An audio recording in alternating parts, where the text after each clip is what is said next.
up, peeps? As you might notice, I sound a little bit sick right now. I'm trying to fight this off so that I don't actually get sick, but I have a sore throat. Today I am here with Mariko. Hi. She is a new friend of mine, a very sweet girl. We met in a very odd way. We both were in a Starbucks recently working. I was sitting in a corner. I was like trying to edit. I noticed from a different table there was a guy there that was continuously staring at me, and it was very awkward. And he was looking at, it was like he was slouched in his chair, like all weird, just staring at me.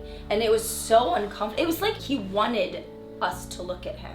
And I didn't like that feeling. I felt some weird vibe with this guy. I didn't pay too much attention to him because I didn't want to give him satisfaction that I was looking back at him. So anyway, I went about my business. I forgot my headphones, literally ran home, got my headphones so I could come back and work. When I came back, he ended up sitting in the same seat that I was sitting in. And then I thought like, oh, maybe this guy wanted my seat or something. I don't know. As time went on, I'm working. I didn't notice this, but the guy had moved forward to the table which was closer to Mariko, and she was sitting in the corner in the back by herself facing the whole cafe area, and he was facing her. The way I felt about him was a very uncomfortable feeling. I felt like I needed to be super aware of my surroundings in a heightened way. Then later, less and less people were there because the store was about to close. It was 8:30, they closed at 9 o'clock. So then this is what happens with Mariko. Yeah, so I had a similar experience where I noticed him come in and he was behaving oddly. When I came in and I sat down, I found a space with a plug in and I plugged in all my electronics. He came in, he found a space and sat down, and then he left and went over to a different wall and plugged something in. Oh, you noticed this before I was even there, I guess? Yeah. Okay. Yeah, so I was like, who doesn't find a plug and sit near their phone? Oh. That's weird. Like you, I noticed him moving around, but I wasn't really thinking anything of it. I didn't get really weird feeling until I realized that this guy is sitting at the table right in front of me and he's facing me. There's all these tables here, and why are you choosing to sit in front of me? You know, as you said, I'm like in this little corner, I'm like boxed in, and I thought I was being safe so I could see the whole room. So I look up from my computer and I notice he's sitting at the table in front of me, and there's still a couple people at the table next to him, like these college kids. It wasn't until they left that I looked up. We kind of made eye contact, which is weird.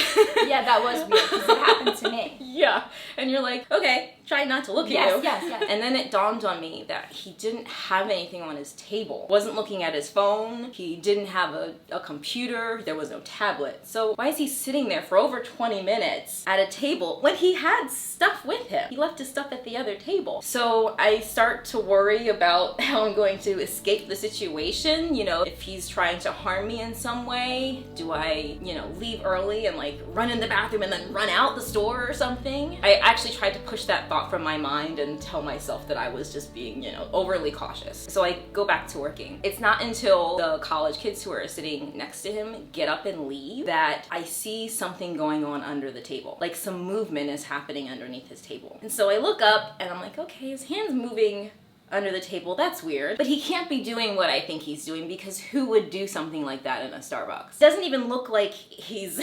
masturbating, to be quite frank. It looks like he's like just like playing with his shirt or something. I go back to work and I look up again and he's not looking at me, but I still see his hand moving. I realize that I now have to like be extremely brave and look at this guy's crotch. And that's so awkward. I don't want to look there. I'm afraid of what's gonna happen. I don't want to find it. And it's weird because you know he's looking at you. Yeah. You know, like.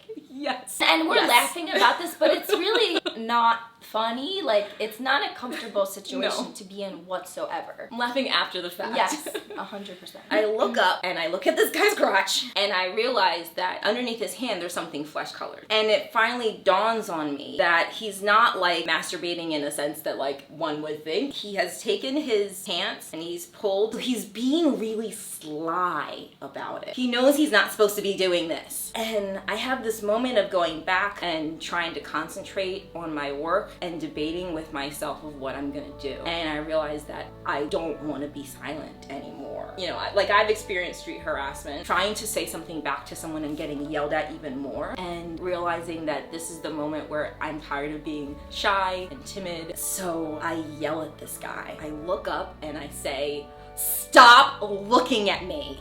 Like, I terrified myself. But I just kept yelling at him, and I told him, I know exactly what you're doing. I'm not stupid. And he's denying it, but I still see him tuck his private parts back into his pants. So I know I'm not making it up. You know, it wasn't just like a trick of the eye. So I keep yelling. I just assumed that people in the room were staring. Yeah. As soon as I heard her yell, I completely stopped what I was doing, took my headphones out, and I was focusing on what's happening. In my mind, I'm like, it's almost like a judgment call. If something escalates, I was feeling prepared to like intervene, and I didn't want anything to happen to you, and I knew at that moment that it was 100% what you felt was happening, because I had already felt something strange about this guy. At the moment, so much is going through your mind, like, what do you do? What do you say? What are the right decisions? It's like everything happened so quickly. It was awkward. Then the guy that works there came upstairs. He actually stood in between us, so I could no longer see the guy, which I was thankful for. He mediated the situation in a way. Like, he took kind of the danger out of this guy coming straight towards me, and I was in the corner, so that would have been really scary. He also told me to calm down.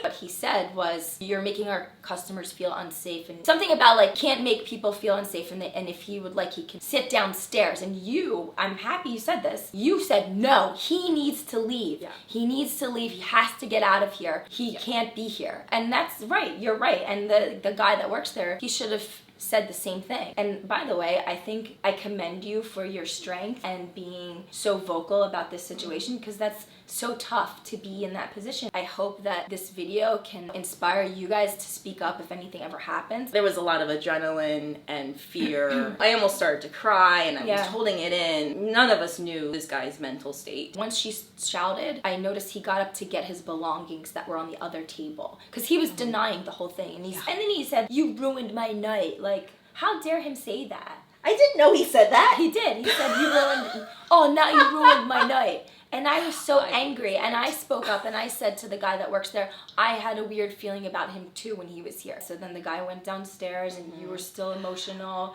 about to cry. I felt so bad. I gave her a hug, and I was like, don't leave. Like, I don't think you should leave. There was only a half an hour left of the place being closed, and I was like, I think you should stay. We don't know where he is outside. I'll walk you home. I'll stay here until you have to leave. Nice enough, this other gentleman said that he would walk her as well. Her, I, and this other guy walked her home, except the guy had to leave a little bit earlier. I'm really appreciative. Thank you so much for walking me home. Of course. Because your mental state, like you were saying, your mental state is all over the place. Your emotions are all over the place, and you can't really think straight. You know, you're angry, and you're scared, and you're sad. I feel really grateful that we met in such a weird way. I know. I was thinking a lot about this after it all happened, and obviously this guy's still in the streets. This is probably something he does on the regular.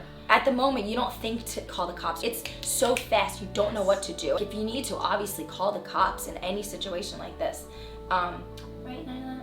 Reach out for a hand to help. I thought I would even be willing to go back to that Starbucks work, and if I see him, I would try to get, as nasty as it is, proof and evidence, sneak away to call the cops, because he shouldn't be walking the streets. Nobody should experience this feeling. This is what's crazy about it. If she didn't notice this, if she didn't speak up, what if she left at 9 o'clock? I never met you. You had to leave by yourself. He could have raped her. He could have raped me. We don't know what could have happened, but thank God you spoke up. And the thing is that Starbucks does not have surveillance cameras in that area. I called the Starbucks later. They told me they do not have security cameras.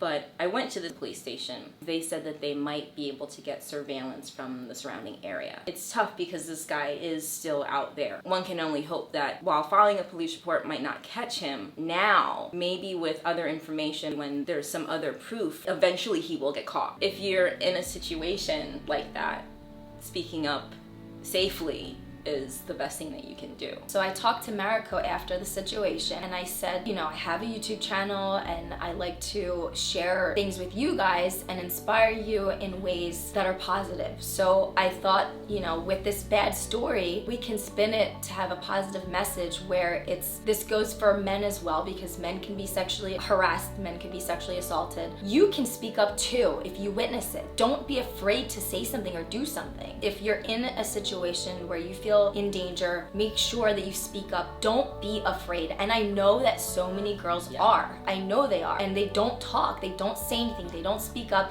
and then inside they feel hurt and harmed, you know, and it's a terrible feeling. So I want to make sure that all of you, my viewers, you feel strong enough to take care of a situation. Hopefully none of you will experience anything ever that's bad, but if you do, stand up for yourself and don't be afraid. Typically as women, we feel diminished. When someone else is doing something sexual without our consent, it makes us feel smaller, it makes us feel embarrassed. In that situation, I didn't want to feel embarrassed, I didn't want to feel ashamed. He should feel ashamed. Because he did something wrong. Yeah. Not you. Yes. Also, I want you to be extremely aware of your surroundings. We live in the city, so it's even more of a heightened risk of like, there's always people around, you never know what's going on, like hustle and bustle from the city. Just make sure you're looking around, like from side to side, behind you especially. Yeah, behind you. Yeah, 'cause you never know who's gonna sneak up on you. That's the message. Yeah. Be your own advocate. And you might make a friend in the process. Yeah. I'm like so happy I met you actually, because she's a cool girl. She's like my age, you're fun, we have very similar interests, and she's hardworking, and I want these kind of people who have goals and ambitions and are positive in my life. I'm very happy I met you. Me too. And thank you so much for being in the video and sharing this story with my audience. We're turning something like so weird and negative into something so amazing and positive. Yes. Well, that's the crazy story. Make sure you subscribe, and I will see you guys next time. Peace on the streets. Bye. Bye. If you guys enjoyed this video, please hit the subscribe button and also hit the notifications so you'll know every time I upload a video.